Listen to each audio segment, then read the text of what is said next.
அனைவருக்கும் வணக்கம். இந்த வீடியோ எதுக்காக நான் வந்து பதிவு பண்ணுறேன்னா, இப்போ நடந்துட்டுருக்க அந்த இஷ்யூவை பற்றி நான் பேசணும்னு ஆசைப்பட்றேன். ஸோ அதனால் அந்த பதிவை நான் வந்து இது பண்ணுறேன்.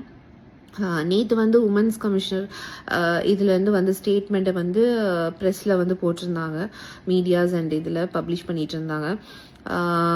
இந்த மாதிரி ஆக்சுவலி நடந்த இன்வெஸ்டிகேஷன் நடந்தது தான் ஒன்று வெளியே வந்துச்சு. ஓகேவா? ரங்கராஜ் வந்து ஒத்துக்கிட்டாரு, என்னை கல்யாணம் பண்ணிக்கிட்டேன்னு ஒத்துக்கிட்டாரு அந்த இன்வெஸ்டிகேஷனில் அந்த மேடம் முன்னாடி. அண்ட் டிஎன்ஏ டெஸ்ட் வேண்டான் அவர் வாயால் அவர் சொன்னார். அந்த ரூமில் ஆக்சுவலி நான் வந்து சொல்கிறேன், அவர் இருக்கிறாரு, நான் சொல்கிறேன் இல்லை மேம் வேண்டாம், இது வந்து நாளை பின்ன வந்து அவர் வந்து ஏதாவது சொல்லுவார், எனக்கு நல்லா தெரியும். ஏன்னா அவங்களோட ஃபேமிலி மெம்பர்ஸ் அவரோட ஃபேமிலி மெம்பர்ஸ் வந்து கோயம்புத்தூர்ல இருக்கவங்கள்ட்ட ஒரு நியூஸை ஸ்ப்ரெட் பண்ணிட்டு இருக்காங்க. அதுக்கான எவிடன்ஸ் எல்லாமே என்கிட்ட இருக்கு. என்ன நியூஸ்னா, இது ரங்கராஜோட குழந்தை இல்லை. ஃபர்ஸ்ட் ஆஃப் ஆல் ரங்கராஜோட குழந்தை இல்லைன்னு சொல்றதுக்கு ஃபேமிலி மெம்பர்ஸ்க்கு என்ன ரைட்ஸ் இருக்குன்னு நான் கேட்குறேன். நீங்க தான் வந்து விளக்கு பிடிச்சிங்களா? 2 வருஷம் எங்க போனீங்க? 2 years எங்க போனீங்க? 2 years-ஆ இவர் என் கூட குடும்பம் நடத்திட்டு இருக்காரு, எல்லாம் பண்ணிட்டு இருக்காருன்னு தெரிஞ்சு நீங்க எல்லாம் எங்க போனீங்க? அப்போ உங்களை கேட்டுதான் கல்யாணம் பண்ணாரு, உங்ககிட்ட இன்ஃபர்மேஷன் பாஸ் பண்ணிட்டு தான் கல்யாணம் பண்ணாரு. இன்னைக்கு இதே கல்யாணத்தை நான் பிளாக்மெயில் பண்ணி தான் கல்யாணம் பண்ணுறேன்னு ஒரு ஸ்டேட்மெண்ட்டை வாய் கூசாம எப்படி மிஸ்டர் ரங்கராஜ் உங்களால சொல்ல முடியுது? My so called husband. அந்த ரூம்ல, இன்வெஸ்டிகேஷன் ரூம்ல இதே வாயால தான் ரங்கராஜ் வந்து நான் கல்யாணம் பண்ணிக்கிட்டேன், உண்மைதான், இது ஏன் குழந்தைதான், எனக்கு டிஎன்ஏ டெஸ்ட் வேண்டான்னு சொன்னது ரங்கராஜ், நான் கிடையாது. இத்தனைக்கும் நான் வேணும்னு சொன்னேன். ஏன்னா அவங்க ஃபேமிலி மெம்பர்ஸ் ரூமர் ஸ்ப்ரெட் பண்றாங்கன்னு சொன்ன அந்த ரீசனையும் சொல்லி அந்த மேடம் கிட்ட நான் வந்து சொல்றேன், இல்ல மேம் எனக்கு டிஎன்ஏ டெஸ்ட் எடுக்க சொல்லுங்க, கிளாரிட்டி கொடுத்துடலாம் அப்படின்னு. அதுக்கு வேண்டவே வேண்டாம் மேடம் நான் சொன்னேன். வெளியே போய் இப்படி எல்லாம் பேசிட்டு இருக்காங்கன்னு சொன்னதுக்கு இல்ல நான் அப்படி எதுவுமே பேசவே இல்லை, அது ஏன் குழந்தை தான் அந்த வாயால அவர் சொன்னார். இன்னைக்கு இதே ரங்கராஜ் இப்படி ஒரு ஸ்டேட்மெண்ட்டை விடுறாரு. அப்போ 4 செவத்துக்குள்ள வந்து ஒண்ணு பேசுறதும் வெளியே வந்து வேற மாதிரி பேசுவாரா ரங்கராஜ்? உன் குழந்தை என்ஐசியூல வந்து கஷ்டப்பட்டுட்டு இருக்குது, ஆனா நீ அந்த குழந்தைய கொச்சப்படுத்தி வெளியே ஸ்டேட்மெண்ட் போட்டுட்டு இருக்க. உனக்குலாம் அந்த குழந்தையோட சாபமும் கண்ணீரும் உன்னை சும்மா விட நினைக்கிறியா?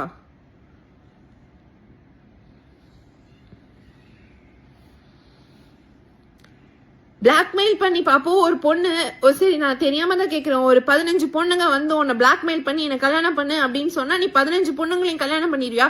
கேட்டா ஐயோ அவங்க என்ன பிளாக்மெயில் பண்ணிட்டாங்க அதனால நான் அவங்களை கல்யாணம் பண்ணிட்டேன்னு ஒரு ஸ்டேட்மெண்ட் விட்டுருவியா நீ?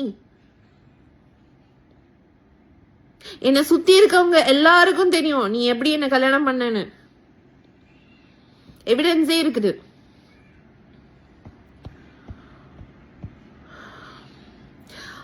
எல்லாம் விடுங்க, அவ்வளோ சாட் கான்வர்சேஷன்ஸ் இருக்குங்க. எனக்கும் ரங்கராஜுக்கும் நடந்த சாட் கான்வர்சேஷன்ஸ் இருக்கு. நான் வந்து மக்களாகிய உங்களுக்கு அதை வந்து பப்ளிஷ் பண்ணணும்னாலும் நான் பண்ணி காமிக்க. நீங்களே எனக்கு ஒரு ஜட்ஜ்மெண்ட் சொல்லுங்க, அதை பார்த்துட்டு நீங்களே எனக்கு ஒரு ஜட்ஜ்மெண்ட் சொல்லுங்க. அதுல ஃபுல்லா வந்து லவ் யூ பொண்டாட்டி, லவ் யூ பொண்டாட்டி, love you Thangam, miss you, நீ இல்லாம நான் இருக்க மாட்டேன், 12 வருஷத்துக்கு அப்புறமா எனக்கு ஒரு சோல்மெட் நீ கிடைச்சிருக்க, உன்னை எந்த ஒரு ரீசனுக்காகவும் நான் லூஸ் பண்ண மாட்டேன், எனக்கு நீ வேணும், என்ன நடந்தாலும் நம்மளுக்குள்ள யாரு வந்தாலும் நான் உன்னை விட்டு கொடுக்க மாட்டேன் அப்படி சொன்ன அந்த ரங்கராஜ் பிளாக்மெயில் பண்ணி தான் அந்த மெசேஜ் எனக்கு அமிச்சாரா? எல்லாத்தையும் விடுங்க, அத்தனை என்கிட்ட ஒரு 1000 போட்டோஸ் இருக்கு. அந்த 1000 போட்டோஸும் பிளாக்மெயில் பண்ணி எடுத்து நான் டெய்லி ஒரு போட்டோ நான் போட்டேன்னா அந்த போட்டோலயே உங்களால அப்சர்வ் பண்ண முடியும். ரங்கராஜ் வந்து ஹாப்பியா ஃபேஸ்ல சிரிச்சிட்டு அவ்வளோ ஒரு ஸ்மைலிங் ஃபேஸோட தான் நீங்க நான் போட்டிருக்க போஸ்ட்லயே பார்த்துருப்பீங்க. அது வந்து பிளாக்மெயில் பண்ணி தான் எடுத்தாரா? இத்தனைக்கும் பாதி செல்ஃபிஸ் வந்து அவர் தான் எடுப்பாரு. எங்கேயாவது நாங்க ரெடி ஆகி போயிட்டு இருக்கும்போது அவர் தான் போன் எடுப்பாரு, போட்டோ எடுக்கலாமா அப்படின்வாரு. இன்னைக்கு இதே ரங்கராஜ் மாத்தி பேசாரு. அவர் வந்து கடவுளுக்கும் மனசாட்சிக்கும் உண்மையை மட்டும் பேசணும். மாத்தி பேசக்கூடாது. இன்வெஸ்டிகேஷன் ரூம்ல சொல்றாரு ஃபேமிலி மெம்பர்ஸ் பிளாக்மெயில் பண்றாங்க, ஃபேமிலி மெம்பர்ஸால தான் நான் இப்படி பண்றேன் அப்படின்றாரு. அங்க ஒண்ணு சொல்றாரு, வெளியே வந்து வேற மாதிரி பேசுறாரு. ஃபேமிலி மெம்பர்ஸ் என்ன பார்க்க விட மாட்டேங்கிறாங்க, ஃபேமிலி மெம்பர்ஸ் என்ன பேச விட மாட்டேங்கிறாங்க, ஃபேமிலி மெம்பர்ஸ் என்ன பிடிச்சி வச்சிருக்காங்க, இப்படிலாம் வந்து பேசுறாரு. நான் இப்ப வந்து பிசினஸ்க்காக நான் வந்து இதை பண்ணிட்டு இருக்கேன், பிசினஸ் கெட்டு போயிடும், அதனால ஃபேமிலி மெம்பர்ஸ் பேச்ச கேட்டுட்டு இருக்கேன். நீ அப்ப 10 பொண்ணுங்களை நீ வந்து யூஸ் பண்ணிட்டு யூஸ் அண்ட் த்ரோ டாய் மாதிரி யூஸ் பண்ணிட்டு போயிட்டு அவங்க வாழ்க்கையெல்லாம் அழிச்சிருவ. கேட்டா பிசினஸ்க்காக நான் வந்து இப்படி பண்ணிட்டேன் அப்படின்றியா? உன் குழந்தை NICUல கஷ்டப்பட்டுட்டு இருக்கு. ஆனா நீ அந்த குழந்தைய இன்னைக்கு கொச்சப்படுத்தி ஒரு ஸ்டேட்மெண்ட் போடுற. அந்த கண்ணீரும் சாபமும் உன்னை சும்மா விடுமா? விடவே விடாது.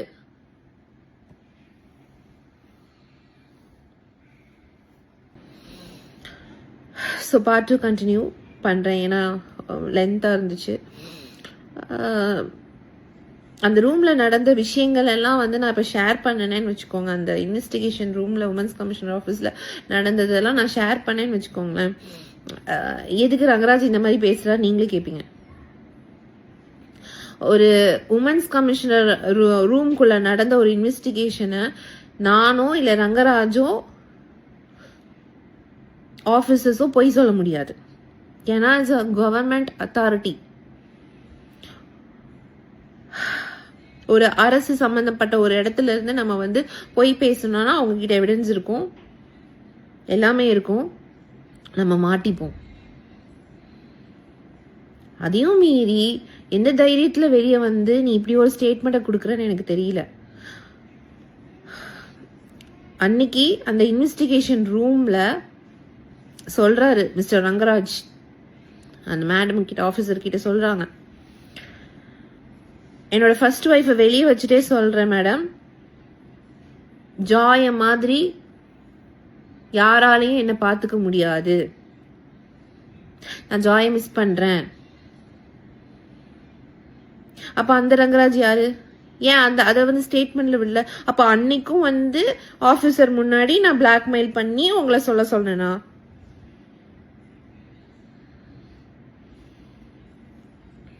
இல்ல நான் எதுவுமே பேசல, நான் எதுவுமே கேட்கலையே. என்ன மிஸ் பண்றியா ஏதாவது நான் கேட்டேனா? நீயா தானே பேசின, நீயா தானே ஒரு இன்வெஸ்டிகேஷனுக்குள்ள நீயா தானே எல்லாமே ஸ்டார்ட் பண்ண.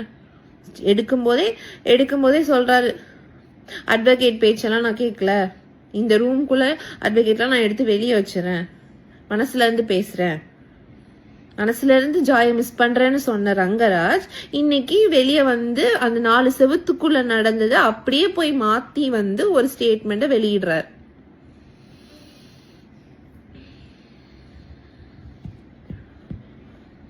உமன்ஸ் கமிஷனர் ஆர்டர் காப்பிலே இருக்குது.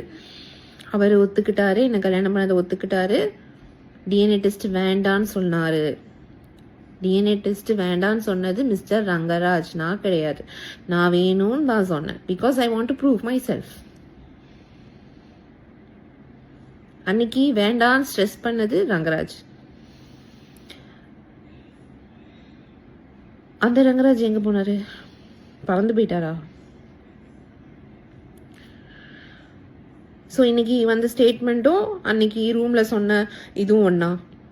ஃபேமிலி மெம்பர்ஸ் பிளாக்மெயில் பண்றாங்க, ஃபேமிலி மெம்பர்ஸ் பேச்சை கேட்டு தான் நான் பண்றேன் அப்படிங்கறத வந்து, அப்ப இன்னைக்கு அந்த ஸ்டேட்மெண்ட்டும் ஃபேமிலி மெம்பர்ஸ்னால தான் வெளியே வந்துச்சா?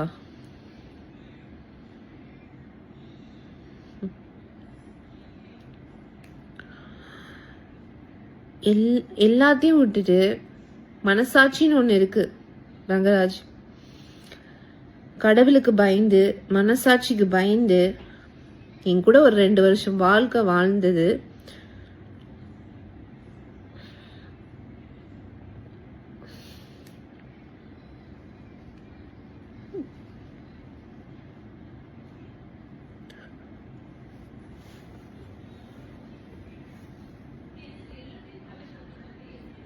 பிளாக்மெயில் பண்ணி தான் வந்துச்சுன்னு மனசாட்சி நம்ம சொல்றது தப்பு.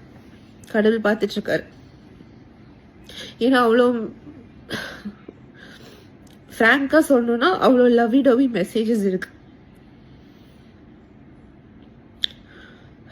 அதுல வந்து எல்லா கான்வர்சேஷன்லும் மக்களாகி உங்ககிட்ட நான் வந்து ஓப்பனா சொல்றேன், அவ்வளோ கான்வர்சேஷன்லயும் பொண்டாட்டி பொண்டாட்டி பொண்டாட்டி பொண்டாட்டி பொண்டாட்டி பொண்டாட்டி love you miss you miss you miss you miss you miss you அவ்வளோ வீடியோஸ் ஷேர் பண்ணியிருக்காரு.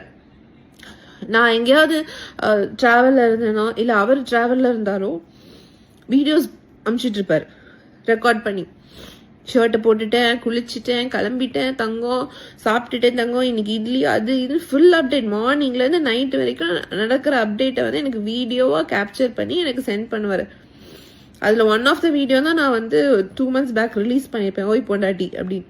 அந்த மாதிரி நிறைய வீடியோஸ் அனுப்புவார். அப்போ அதெல்லாம் பிளாக்மெயில் பண்ணி வந்துச்சா? அந்த வீடியோ பார்க்குற உங்களுக்கு தெரியாதா? நான் இப்போ கிட்டத்தட்ட இன்ஸ்டாகிராமில் என்னையும் அவனையும் வச்சு நான் ஒரு அட்லீஸ்ட் ஒரு 15 போஸ்ட் கிட்ட போட்டிருப்பேன்னு நினைக்கிறேன். அந்த பர்த்டே வீடியோஸை பார்க்குற மக்கள் நீங்க சொல்லுங்க, அது பிளாக்மெயில் பண்ணி தான் வந்திருக்குமா? கொஞ்சமாவது சென்ஸோட பேசணும் ரங்கராஜ். இவ்வளோ பெரிய பிஸ்னஸ் மேன் சொல்றீங்க, அந்த பிஸ்னஸ் மேன் பின்னாடி யார் இருக்கான்னு எனக்கு தெரியல. அப்படிதான் நீங்க இந்த பிஸ்னஸ் நடத்துனீங்களான்னு எனக்கு தெரியல. எங்க உங்க சென்ஸ் எல்லாம் தூக்கி எங்க வச்சிருக்கீங்கன்னு எனக்கு தெரியல. டெல்லி சி செக்ஷன், எனக்கு இன்னைக்கு சி செக்ஷன் ஆனதுக்கு காரணம் மிஸ்டர் ரங்கராஜ் மட்டும்தான். அவ்வளோ ஸ்ட்ரெஸ். என்னோட ஃபர்ஸ்ட் டெலிவரி நார்மல் டெலிவரி, செகண்டும் நார்மல் தான் வரும் டாக்டர் வந்து கன்ஃபார்மா வந்து இது பண்ணாங்க. என்னோட டியூ டேட் வந்து December 1st. November 4th வீக்ல இருந்து ரெடி ஆயிக்கோங்க அப்படின்னு சொன்னாங்க டாக்டர். ஆனா நீங்களும் உங்க ஃபேமிலி மெம்பர்ஸும் தான் நீங்க அந்த இன்வெஸ்டிகேஷன்ல அடிக்கடி எடுத்துட்டு வந்தீங்க. ஸோ நானும் எடுத்துட்டு வரேன். நீங்களும் உங்க ஃபேமிலி மெம்பர்ஸும் சேர்ந்து டிஃபமேஷன் கேஸ் போட்டீங்க, பர்சனாலிட்டி சூட் போட்டீங்க, அங்க இங்க லோன்னு அலைய விட்டீங்க. ஒரு பிரெக்னென்ட் ஆன பொண்ணு, அதுவும் லாஸ்ட் ஸ்டேஜ் ஆஃப் பிரெக்னன்சில நான் court gas station commissioner office அது இது அலைஞ்சேன். டாக்டர் வந்து அவ்வளோ என்னை வந்து திட்டினாங்க. உன்னோட ஸ்ட்ரெஸ்னால வாட்டர் பிரேக் ஆகி நான் எமர்ஜென்சில போனேன். டெலிவரி ஆகி 4 days தாங்க ஆகுது. என்னால ஒரு ஸ்டெப் எடுத்து வைக்க முடியல. உண்மையிலே சொன்னா சி செக்ஷன் பண்ணின எல்லா உமன்ஸுக்கும் நான் வந்து கையெடுத்து கும்பிடுவேன். என்னை பொறுத்த வரைக்கும் அவங்கெல்லாம் எனக்கு இப்போ வந்து தெய்வங்களா தெரியுறாங்க. ஏன்னா அப்போ அவ்வளோ பெயினா இருந்துச்சு. அது ஒரு சர்ஜரி தான், பட் அந்த போஸ்ட் சர்ஜரிக்கு அப்புறம் நம்மளால வந்து ஒண்ணுமே பண்ண முடியல. என்னால எந்திரிக்க முடியல, வாக் பண்ண முடியல. அதுல இவ்வளோ ஸ்ட்ரெஸ், ட்ராமா, குழந்தைய பார்க்க முடியல, குழந்தை NICUல இருக்கு, குழந்தைக்கு ஃபீட் பண்ண முடியல. இந்த மாதிரி நிறைய மென்டல் ட்ராமால எவ்வளோ போட்டு வந்து நீங்க வந்து என்னை வந்து இது பண்ணுவீங்க. நான் ரொம்ப ஸ்ட்ராங்கா இருக்கேன். இந்த குழந்தைக்காக நான் என்ன எக்ஸ்ட்ரீம் லெவல் வேணாலும் போய் ஃபைட் பண்ணுவேன். நீங்களாகட்டும், மிஸ்டர் ரங்கராஜ் நீங்களாகட்டும், உங்க ஃபேமிலி மெம்பர்ஸ் ஆகட்டும், நீங்க என்ன சதி திட்டம் போட்டு என்ன பிளான் பண்ணாலும் நான் எல்லாத்தையும் பிரேக் பண்ணி நான் வருவேன். இந்த குழந்தைக்காக நான் எனி எக்ஸ்ட்ரீம் லெவல் போய் ஃபைட் பண்ணுவேன். ஆனா இந்த குழந்தையோட கண்ணீரும் சாபமும் ஏக்கமும் ரங்கராஜ் சும்மா விடாது. இந்த சாபம் சுத்திக்கிட்டே இருக்கும். மனசாட்சி இல்லாம போய் பேசக்கூடாது. நீ ஒரு ஆம்பளைனா தயவு செஞ்சு என் முன்னாடி வந்து பேசு. ஒரு பொண்ணா நான் தைரியமா வந்து இவ்வளோ ஃபேஸ் பண்றல, வா, தைரியமா வா. நீ தப்பு பண்ணலன்னா தைரியமா வா. உன் குழந்தை இல்லைன்னு நீ என்ன நிரூபிச்சு காமிச்சிட. எல்லாம் பிளாக்மெயில் சொன்ன. அப்ப அந்த செக்ஸ் மேக் அவுட்டும் பிளாக்மெயில் நீ மென்ஷன் பண்ணி இருந்திருக்கலாமே. அதுவும் நீ பிளாக்மெயில் சொல்லி இருந்திருக்கலாம்ல. ஏன்? அது உன்னோட வாண்ட் இல்ல, அது உன்னோட தேவை. அதை மட்டும் நீ எரேஸ் பண்ணிட்டு விட்டுட்ட.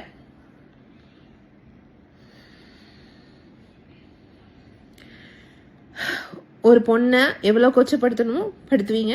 அதை நாங்கள் வந்து பார்த்துட்டு சும்மா இருப்போம்.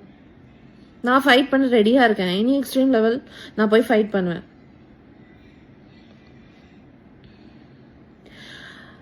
டிஎன்ஏ டெஸ்ட் வேண்டான்னு சொன்னது நான் கிடையாது. ஆனால் இன்னைக்கு வெளியே வந்து உலகத்துக்கு அது வேற மாதிரி போர்ட்ரே பண்ணி காமிக்கிறேன். உண்மையான ஆம்பளையா இருந்தா உனக்கு தேவை டிஎன்ஏ டெஸ்ட். நீ அன்னைக்கு அக்ரி பண்ணல, வேண்டான்னு சொன்ன. இன்னைக்கு நான் சொல்றேன், நீ டிஃபமேஷன் கேஸ் போட்ட, எத்தனையோ கேஸ் போட்ட என் மேல. அதுலேயும் இதையும் ஆட் பண்ணிக்கோ. கோர்ட்டில் போய் ஆர்டர் வாங்கிட்டு வா டிஎன்ஏ டெஸ்ட்டுக்கு. இப்போலாம் வந்து டிஎன்ஏ டெஸ்ட் வந்து கொடுத்தா வந்து 3 to 7 டேஸில் ரிசல்ட் வந்துடும், தெரிஞ்சிடும். ஓகேவா? ஸோ ஃபேஸ் பண்ண ரெடியாக இருங்க. வாங்க, தைரியமாக வந்து ஃபேஸ் பண்ணுங்க. டிஎன்ஏ டெஸ்ட் எடுக்க வாங்க. தேவைப்படுறது உங்களுக்கு டிஎன்ஏ டெஸ்ட். வாங்க.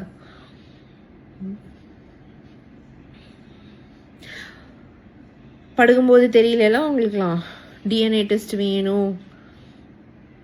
2 வருஷம் வாழ்க்கை வாழ்ந்தீங்க மிஸ்டர் ரங்கராஜ். அதில் நீங்கள் எப்படி இருந்தீங்கன்னு உங்களுக்கு தெரியும். நான் அதை வந்து வெளியே வந்து பேசுகிறேன்னா அசிங்கமாயிடும். பட் இதெல்லாம் பேசக்கூடாதுன்னு தான் நான் வந்து வச்சுருந்தேன். ஏன்னா நம்ம வந்து பேசி அதை கொச்சப்படுத்தி அதை வந்து ரொம்ப மெஸ்ஸி பண்ண வேண்டாம் அப்படின்னு பார்த்தேன். பட் இன்னைக்கு உன் குழந்தை ஹாஸ்பிட்டலில் வந்து இது பண்ணிட்டு, அது வந்து ஒரு என்ஐசியூவில் இருக்கிற அம்மாக்களுக்கு தெரியும் அந்த பெயின்.